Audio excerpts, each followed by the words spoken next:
Hello, this is the next 24 hours for April 26th. This is the view from my window. Those are the Narrows. Looking over, actually, I believe that's Staten Island. In Brooklyn, New York. I'm really enjoying these daily meditations for myself, so if other folks are getting something out of them, that's great. I looked as much as I could yesterday. There's just so little to find here in New York City. Certainly not a Best Buy or a store I can go to. I made it to a drugstore and I did not find video equipment. So we continue to wait, and I will try to be as still as possible and understand this is challenging.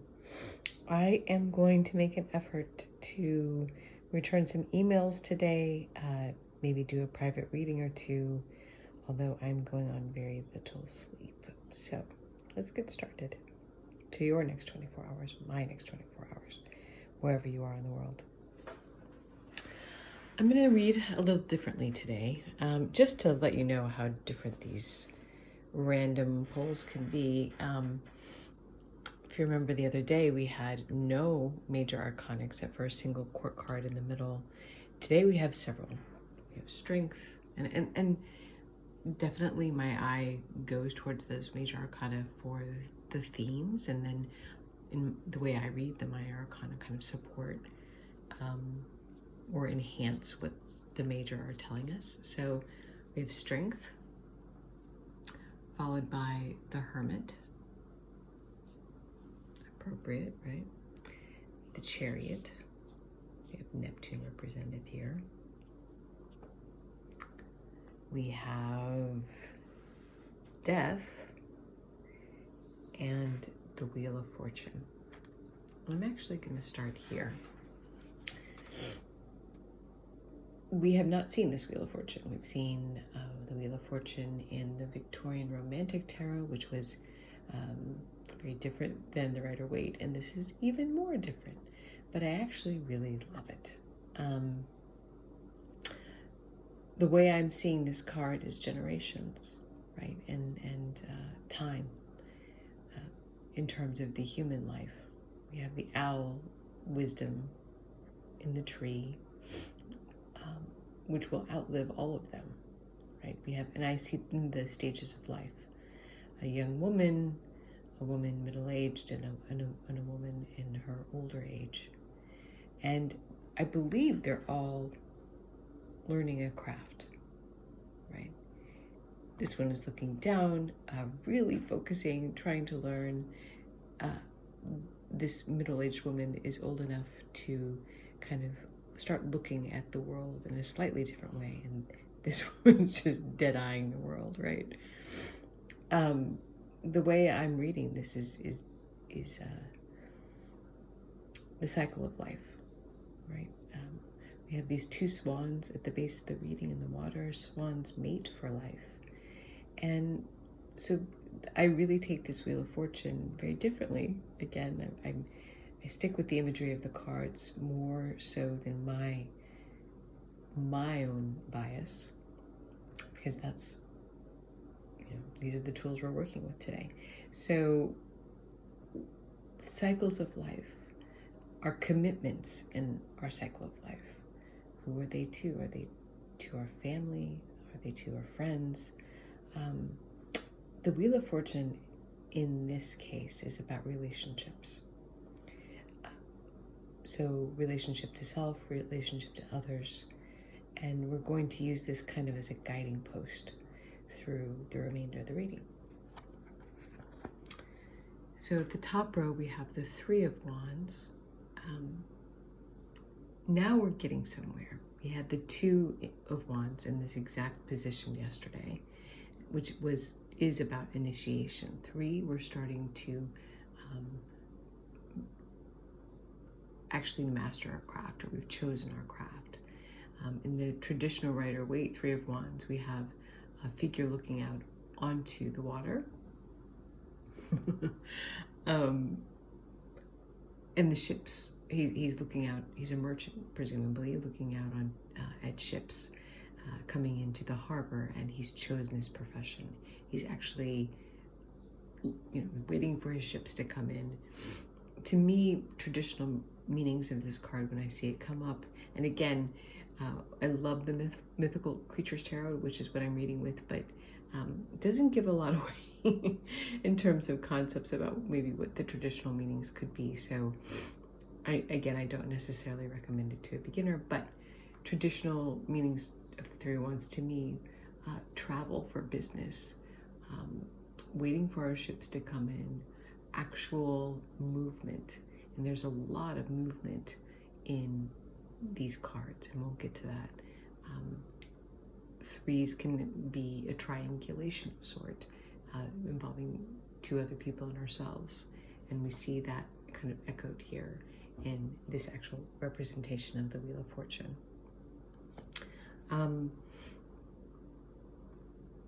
If 2 is an idea, 3 is the actualization, the beginning of the actualization of that idea. Followed by strength. I love this image of strength. Strength is Kai's card. 100% whenever I see it, I think of him, my cat. So we have this, it looks like a rooster, I think, taming this lion. The most unlikely, strength is often shown as the most unlikely of characters, taming the most, ferocious of animals. And it's somewhat ironic. It's also just showing that courage comes in a lot of different forms and can surprise us, right? It can surprise us in the ways that we are courageous. And that's followed by the Hermit. Now, this image of the Hermit is interesting, right? It's literally this dragon, and it looks like he's hoarding, his treasure, literally turned in inside himself, curled in a ball, kind of like you see a dog or a cat, happily satisfied. So I want to tell the story of the Hermit that I know, but I'm going to. I read for a time at a bookstore in Phoenix called, Vision Quest. And I read with a reader, Gigi Young, who told me the story of the Hermit. And I absolutely loved it. The story goes, there was no man, an old monk who woke up in the middle of the night, and he had no idea why. And maybe this dragon flies around and gathers gold. What good does a dragon have for gold? And he had to climb this mountain. He thought, if I just get to the top of the mountain, I'm going to know the answer to the world's problems. I have to go. And I think about this dragon thinking, I just need a little more gold. But what is he going to do? Go to Dwayne Reed? I don't think so. But this old man gets up in the middle of the night, takes just a lantern, and walks up this windy path. He almost falls many times. He doesn't even take his shoes. It's snowing outside. He's freezing. And he gets to the very top, risking his life. And there's nothing there. There's absolutely nothing there. And he realizes in that moment that it wasn't what was at the top of the mountain that he was searching for, but then he needed to go on the journey. And I listened to that story, and it didn't necessarily resonate so much with me at the time, but I think of it all the time. Now, it isn't so much about the things that we collect. It isn't so much about,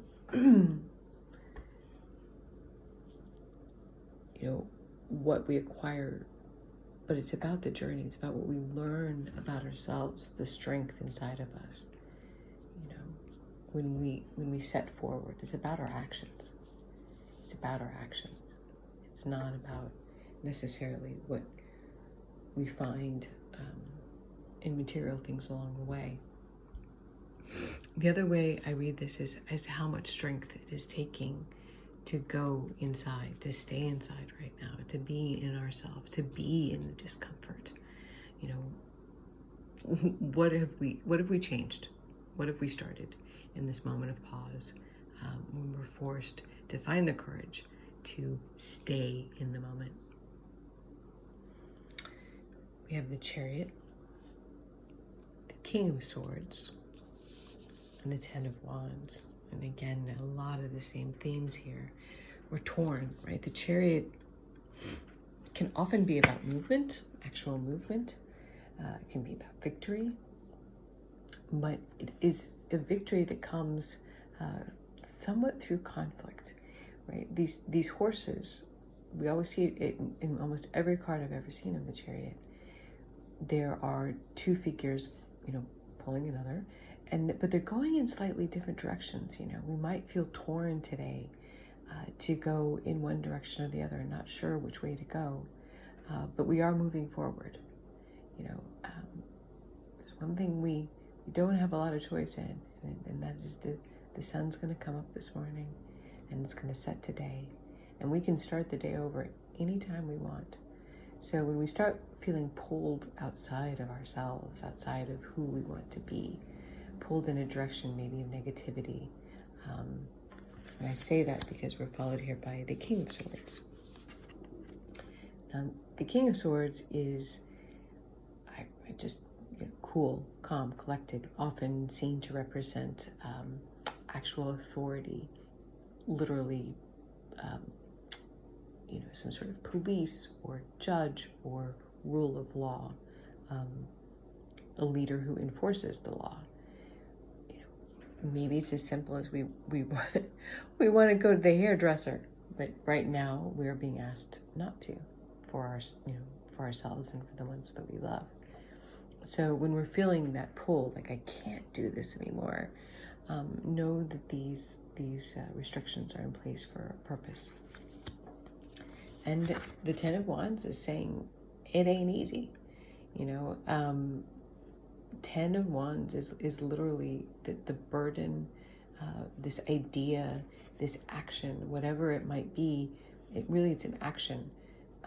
Fire energy is initiation, movement, is becoming almost too much to bear, right? It's difficult, it's challenging, the load is heavy, but it also means, you know, tens are about completion. And, you know, I think things are going to be changing. I'm not saying the states are going to reopen, but I think we're going to find that this cocoon, this journey that we're going on, is actually, we're finding things out about ourselves and the way that we can live and the way we can earn money, the way that we can be happy, is changing as well. And change is definitely represented in the last line. And again, we're guided by the Wheel of Fortune, which is really all about the changes we go through, the stages of life. We have the Two of Pentacles, moving very quickly to the Ten of Pentacles. And then we have finally death. And now death, people tend to freak out when this card comes out, but it really very rarely, if ever, signifies actual death. Death being the ultimate transformation that we can go through in our lifetime, right? We shed this mortal coil and we go to the hereafter, whatever that means to you. And again, we see this circle of life represented here in the Wheel of Fortune, our guiding card today. So two is, again, Pentacles is about earthly things, objects. This fruit looks very different than the fruit we saw in the Five of Pentacles, right, which looked to be withering and rotten. Two is about, it can often be about juggling, trying to make decisions. I actually think it's the minor arcana version of the Chariot. Which way do we go? How are we going to get through this in terms of finances? What are we going to sacrifice financially so that we can afford that other financial obligation? It can also be the beginning of kind of grounding ourselves. I think about Pentacles, earth energy, 2 feet on the ground to create a legacy. 10 of Pentacles is, if you look at this, is actually a family in the middle of these pentacles. And it really often signifies, financial stability. And I really do feel like we are in the middle of a change of what stability even means. Stability may be as simple as we have food for dinner tonight and a roof over our head and all of us are healthy. I think that is probably something we would not have considered a luxury 3 months ago, but actually is the most we can hope for, many of us, right now, is exactly that we have those around us that we love, those that we love are healthy and well. We all, have enough to get by for today, and that in itself is a luxury. So how are we grounding ourselves to create that reality? And again, death is just about change, right? It's just about new perspectives, transformation of self and the world, quite frankly, right now. How are we changing the way we define legacy? How has stability, the word stability, changed for you in the past 3 months? What if you had all the money in the world 3 months ago? What would you have done with that money differently than you would today? I think in our best of moments, we maybe, if we hit the jackpot 3 months ago, we might have thought about that dream house we wanted to buy, and maybe the dream houses of our family we want to buy, or I want to go on this trip, or I'm going to buy a deserted island. Maybe you still want to, but I think in our best in terms of humanity, that all the money in the world, jackpot, lottery vision might look quite different today. Maybe it would mean that we would fund every hospital in the world. Maybe we would fund, research in terms of a vaccine. I really think this is about that definition too of community growing beyond our immediate circle. Make no mistake, this is a moment in time that hopefully we will soon return to, but we should use it, I hope we use as an opportunity to change and to grow, to find, as we go on this journey, finding these strengths of humanity in ourselves that we didn't know were there. When we feel pulled off that path, how do we ground ourselves? How do we put 2 feet on the ground? This rule of law is in place for a reason, even though it's hard. And how are we changing what legacy and stability mean in our lives in these next 24 hours? Thanks so much for stopping by. I hope you have a wonderful 24 hours. Know that you are loved, and I will talk to you soon.